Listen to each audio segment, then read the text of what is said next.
लेकिन हमारे संविधान में जिस प्रकार से आरक्षण का लाभ हमारे अनुसूचित जाति जनजाति समुदाय को दिया गया, वैसी व्यवस्था आजादी के बाद ओबीसी वर्ग को नहीं हुई। मध्य प्रदेश की पिछड़ा वर्ग एवं अल्पसंख्यक कल्याण राज्य मंत्री कृष्णा गौर आरक्षण और ओबीसी समुदाय को लेकर बात कर रही थी।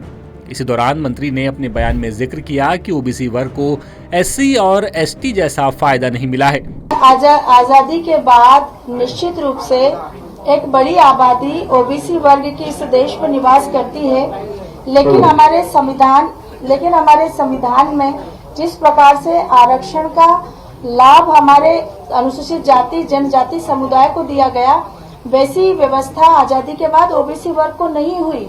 लेकिन बाद में संघर्षों के बाद केंद्र सरकार की नौकरियों में ओबीसी को 27% आरक्षण मिला, जिसका लाभ निश्चित रूप से ओबीसी समुदाय को मिला और अब लगातार मध्य प्रदेश में भी 14% आरक्षण के साथ इसका लाभ मध्य प्रदेश के ओबीसी समुदाय को मिल रहा है। सरकार के 2 साल पूरा होने पर मंत्री विभाग की उपलब्धियां गिनवा रही थी। मंत्री का दावा है कि एमपी सरकार अब इस अंतर को खत्म कर रही है और पिछड़ा वर्ग के लिए हर लेवल पर योजनाएं भी चला रही है। बताते चलें कि मध्य प्रदेश में आरक्षण का जो मौजूदा स्वरूप है, उसके तहत अनुसूचित जाति को 16%, अनुसूचित जनजाति को 20%, ओबीसी को 14%, लेकिन 27% की मांग है और ईडब्ल्यूएस को 10% आरक्षण दिया जाता है। अब सुप्रीम कोर्ट में आरक्षण मामले की जनवरी के पहले हफ्ते में सुनवाई हो सकती है। ऐसे में देखना होगा कि सुप्रीम कोर्ट से क्या निकल करके सामने आता है। आरक्षण से जुड़ी हुई ऐसी दूसरी खबरों के लिए द सूत्र को सब्सक्राइब जरूर कर लीजिए। लेटेस्ट,